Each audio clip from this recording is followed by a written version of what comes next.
Hello, कैसे हैं आप सभी। पूरा उम्मीद और विश्वास है कि आप सभी जो है स्वस्थ हैं और अपनी परीक्षाओं की तैयारी में जो है बेहतर ढंग से लगे हुए हैं। तो आज की यह क्लास जो है क्लास 12th के आर्ट्स वालों के लिए है और जिनका सब्जेक्ट है सोशोलॉजी, जिसे आप हिंदी में समाज शास्त्र के नाम से जानते हैं, उसी टॉपिक को आप अपनी भाषा में पढ़ेंगे। और आज के इस क्लास में जो है 10 क्वेश्चन करेंगे और ये 10 क्वेश्चन जो है सोशोलॉजी के पार्ट 8वां का वीडियो है। यानी कहने का मतलब जो है इससे पहले हम लोग 70 क्वेश्चन ऑलरेडी कर चुके हैं और ये जो है 71 नंबर क्वेश्चन से जो है 80 नंबर क्वेश्चन पे हम लोग आज करेंगे, यानी कि 10 क्वेश्चन। और ये सभी क्वेश्चन बिना रटे हुए आप अपनी भाषा में याद कर लेंगे। तो चलिए शुरू करते हैं। तो पहला ही प्रश्न है आज का कि नातेदारी से आप क्या समझते हैं। अब नातेदारी जो है आप जानते हैं, लेकिन क्वेश्चन पूछ दिया है कि नातेदारी से आप क्या समझते हैं, तो आप कैसे लिखेंगे। तो जब परिवार वालों के बीच विवाह से या खून से संबंध को दर्शाया जाता है तो उसी को हमनी के नातेदारी कहते हैं। जैसे मान के चलिए हमर जो है विवाह हुआ, विवाह जो है एगो लड़की से होगा, लेकिन नातेदारी जो है ओकर मम्मी से हो गया, ओकर पापा से हो गया, ओकर भाई से हो गया, ओकर बहन से हो गया, है कि नहीं। तब विवाह जब परिवार वालों जब दो व्यक्तियों के बीच विवाह होता है तो उनसे संबंधित परिवार वाले को जो है नातेदारी कहते हैं। चाहे खून से संबंधित भी नातेदारी होता है। जैसे हमर जो है जन्म माता पिता के द्वारा हुआ, लेकिन माता पिता का जन्म जो है किससे हुआ, तो माता जी का जन्म मेरे नाना नानी से, पिताजी का जन्म मेरे दादा दादी से। तो हमर नातेदारी लग गए कौन, नातेदारी में जो है मम्मी के जो है काम मम्मी लगी तो नानी लगी, पापा के जो है मम्मी हमर दादी लगी, तो ये नातेदारी हुआ। तो आप कैसे लिखेंगे कि नातेदारी से हम आप क्या समझते हैं। आंसर लिखेंगे कि नातेदारी से हम यह समझते हैं कि जब दो लोगों के बीच या परिवार के बीच खून के संबंध या विवाह से संबंध वाले परिवार के बीच जो संबंध बनता है उसी को नातेदारी कहते हैं। ठीक है, अब आप कभी नहीं भूलेंगे। अब जो है क्वेश्चन नंबर 2 यानी कि 72 नंबर क्वेश्चन पे आते हैं। मादक द्रव्य व्यसन क्या है। मादक द्रव्य व्यसन क्या है। तो मादक द्रव्य व्यसन उसे कहते हैं जब कोई व्यक्ति अफीम, हीरोइन, गांजा, सिगरेट, खैनी, दारू, शराब आदि का सेवन करता है, उसे ही हमनी के कहते हैं मादक द्रव्य व्यसन। बात आप समझ गए। जब कोई व्यक्ति जो है अफीम, हीरोइन, गांजा, सिगरेट, खैनी सब पीता है, खाता है, तो इसे ही हमनी के कहते हैं मादक द्रव्य व्यसन। ठीक है, चलिए नेक्स्ट क्वेश्चन। बाल विकास से आप क्या समझते हैं। बाल विकास से आप क्या समझते हैं। तो जब छोटे बच्चे को मजदूरी कराया जाता है, चाहे छोटे बच्चे का जो है शोषण किया जाता है, तो उन सभी शोषण और मजदूरी से बचा के जब बच्चे को उच्च शिक्षा दिया जाता है, जब बच्चे को जो है विकास के लिए जो है साधन उपलब्ध कराए जाते हैं, तो उसी को हमनी के कहते हैं बाल विकास। यानी कि बच्चों के विकास के लिए जो काम किया जाता है उसी को बाल विकास कहते हैं। जैसे बच्चे के जीवन में शिक्षा को बढ़ाना, बच्चे के जीवन में जो है आर्थिक स्थिति सुधार करना, ये सभी जो है बाल विकास कहलाते हैं। बात समझ गए। और वही जो है अगर बच्चा कोई श्रम कर रहा है तो उसे हमनी के क्या कहेंगे, तो कल के वीडियो में आप पढ़े थे बाल मजदूरी कहेंगे। ठीक है, अब जो है नेक्स्ट है उदारीकरण क्या है।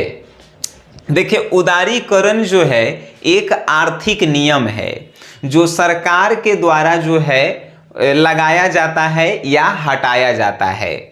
उदारीकरण से क्या होता है, जैसे कि कोई चीज है जेकरा पे टैक्स ज्यादा लग रहा है, तो उदारीकरण आता है तो टैक्स कम कर दिया जाता है। उदारीकरण से कोनो जमीन पे जो है सरकार कब्जा कैले है, लेकिन उदारीकरण आता है तो कब्जा में जो है थोड़ा सा छूट मिलता है। तो उदारीकरण क्या है आप समझिए। उदारीकरण वह होता है जिससे सरकार जो है कुछ वस्तुओं या कुछ सामानों पे जो है छूट प्रदान करती है, उसी को उदारीकरण कहते हैं। ठीक है, बात आप समझ गए? बिल्कुल समझ गए होंगे। नेक्स्ट है, मद्यपान के 4 दुष्परिणामों की विवेचना कीजिए। मद्यपान मतलब कि जो दारू, सिगरेट, खैनी, शराब, गांजा, हीरोइन ये सब पीता है। हीरोइन मतलब समझते हैं ड्रग्स को कहते हैं। तब मद्यपान के 4 दुष्परिणामों की विवेचना कीजिए, यानी जो लोग ये सब खाते हैं, पीते हैं, दारू शराब, उससे 4 जो है दुष्परिणाम का होगा। पहला, वो जल्दी मर जाएंगे। दूसरा, उनकी जो है आर्थिक स्थिति जो है हमेशा खराब रहती है। तीसरा, उनके जो है शरीर में हमेशा कोई ना कोई रोग रहेगा। और चौथा, कि उनके आने वाली पीढ़ियां जो है आर्थिक स्थिति का जो है सामना करेगी, यानी बिगड़ी हुई आर्थिक स्थिति का सामना करेगी। आप अपने गांव में भी देखिएगा, जो दारू शराब पीता है वो जो है एकदम जो है ओकर गांव में कोनो इज्जत नहीं करता है, तो उसके पास जो है पैसा नहीं है, तो वो बीमार रहता है। तो ये सब जो है दुष्परिणाम है। ठीक है, नेक्स्ट क्वेश्चन है, वर्ग की 4 प्रमुख विशेषताओं का वर्णन करें। वर्ग मतलब होता है जाति। ठीक है, तो जाति की 4 जो है प्रमुख विशेषताओं का वर्णन करना है। जाति की पहली विशेषता कि जाति जो है अंतः विवाह होता है, मतलब जाति अगर आप मानते हैं तो जाति के अंदर ही जो है विवाह का साधन किया जाता है। दूसरी विशेषता कि जाति में जो है लोग अलग अलग अपने जाति के अनुसार संस्कृति का या नियम का पालन करते हैं। तीसरी विशेषता है जाति का कि जाति जो है आर्थिक स्थिति को जो है निम्न स्तर पे ले जाती है। जब कोनो आदमी जाति मानता है तो जाति में जो है क्या होता है कि वो छोट जाति के है तो वो जो है गरीब है तो अमीर है, ऐसे होता है। चौथी जो है विशेषता है जाति का कि जाति के कारण जो है लोगों में भेदभाव उत्पन्न होता है। फॉर एग्जाम्पल देखिएगा, कोनो उच्च जाति के लोग जो है निम्न जाति के साथ बैठना नहीं पसंद करता है, तो खाना नहीं पसंद करता है। तो ये सभी जो है क्या है, तो जाति के दुष्परिणाम है, या जाति के आप विशेषता भी कह सकते हैं, जिसे गुण कहा जाता है।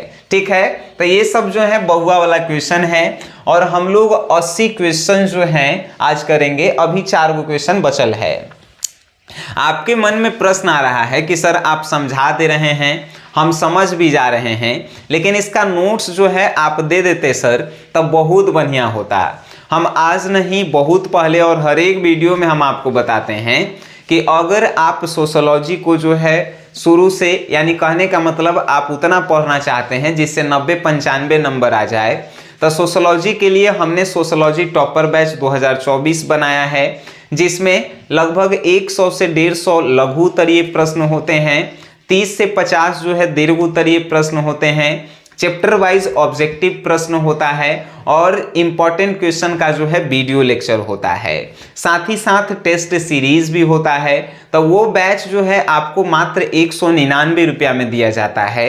अब कहेंगे सर मिलता कहाँ से है, तो आपको प्ले स्टोर से एक एप्लीकेशन डाउनलोड करना है जिसका नाम है SGS क्लास, या आप जो है डिस्क्रिप्शन में लिंक दिया गया है वहाँ से भी आप ऐप को डाउनलोड कर सकते हैं।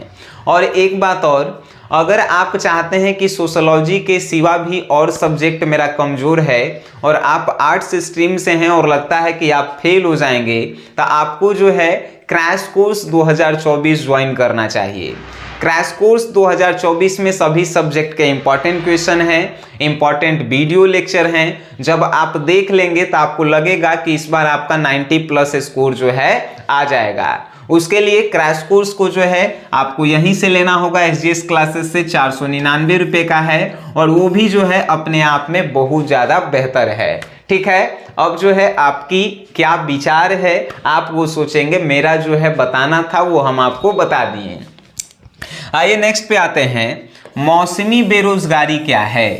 तो मौसमी बेरोजगारी जो है एक प्रकार का जो है बेरोजगारी होता है। जो कभी कभी मौसम में कुछ लोगों को जो है काम नहीं मिलता है तो उसे मौसमी बेरोजगारी कहते हैं। जैसे लेबर मजदूर को देखिएगा बरसात के सीजन में जो है काम नहीं मिलता है तो आप उसे कहेंगे मौसमी बेरोजगारी। अब आइसक्रीम बेचे वाला मजदूर के देखिएगा तो ठंडा के दिन में उसका आइसक्रीम नहीं बिकाता है तो वो जो है क्या होगा, तो वो भी जो है मौसमी बेरोजगारी का शिकार हुआ। यानी कि मौसम के अनुसार काम ना मिलना लोगों को ही कहलाता है मौसमी बेरोजगारी।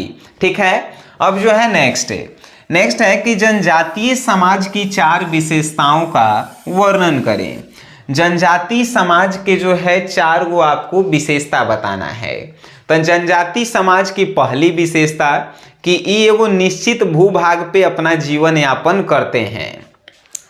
निश्चित भूभाग कहे के मतलब कि इनको एगो अलग जगह दे दिया जाता है कि इतना दूर में जो है ये लोग अपना रहेगा और यहीं पे अपना जीवन यापन करेगा। दूसरी विशेषता कि इनमें एकता पाई जाती है। तीसरी विशेषता कि जनजातियों का जो संबंध होता है वो ज़्यादातर रक्त संबंध होता है, मतलब कि खून से रिलेटेड जो है लोग आपस में साथ रहते हैं। चौथी विशेषता कि जनजातियां जो है निम्न वर्ग के अंतर्गत आती हैं। ठीक है, तो ये सभी जो हैं उनकी विशेषताएं हैं। अब जो है नेक्स्ट क्वेश्चन हम लोग करेंगे कि भारतीय समाज एवं संस्कृति के 2 विशेषताओं का वर्णन करें। भारत के समाज और संस्कृति की 2 विशेषताओं का जो है आपको वर्णन करना है।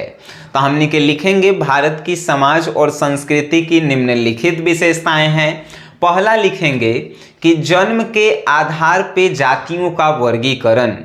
भारत के समाज में, उसमें अब लिखेंगे डैश देके कि भारत के समाज में क्या होता है, तो जब बच्चा जन्म होता है उसी समय से जो है उनके जाति का जो है निर्धारण कर दिया जाता है कि ये जो है जिस जाति में जन्म लिया है ये मरने तक उसी जाति में रहेगा। ठीक है, पहला। दूसरी है भारतीय समाज एवं संस्कृति की विशेषता कि यहाँ पे क्या होता है, तो निश्चित व्यवसाय होता है। यानी कि जाति के अनुसार ही जो है लोगों को उसका काम जो है बांट दिया जाता है। फॉर एग्जाम्पल, अगर कोई लोहार के घर में कोई बच्चा जन्म लिया तो वो जीवन भर तक जो है लोहार का ही काम करता है। भारतीय समाज की ये विशेषता है। ठीक है, अब जो है ये दोनों विशेषता आप समझ गए। आप अपने कॉपी में भी लिख सकते हैं, नहीं तो नोट्स आप यहाँ से ले सकते हैं। ठीक है, आइए नेक्स्ट एंड लास्ट क्वेश्चन, और 80 गो क्वेश्चन हम लोग समझिए तक कर लिए।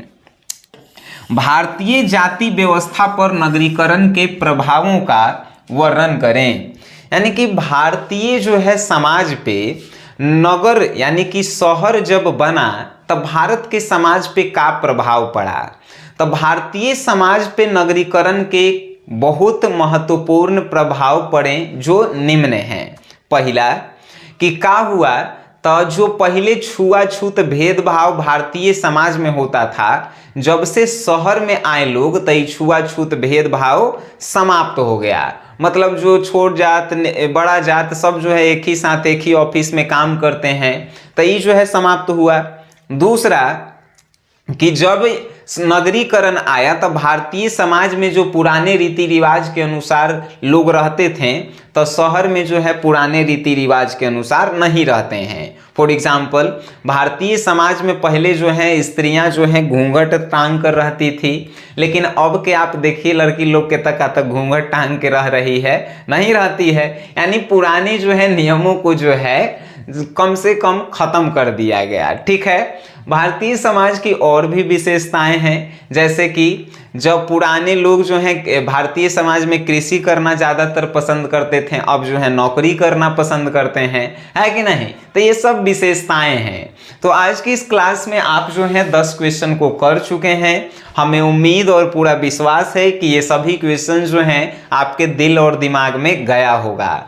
एक बार फिर से हम आपको बता रहे हैं कि अगर आपको लगता है कि अभी तक आपका आर्ट्स में एक भी सब्जेक्ट का तैयारी नहीं हुआ है, आपको ये क्रैश कोर्स यहाँ से लेना चाहिए। SGS क्लासेस से 499 का है। आप जब पढ़ेंगे सर आपको लगेगा कि नहीं अब तैयारी जो है हो जाएगा। बाकी आप इस वीडियो को देखे हैं, अच्छा लगा है तो अपने दोस्तों में शेयर करें जिन्हें समाज शास्त्र भारी लगता है, और वीडियो देखे हैं उसके लिए धन्यवाद।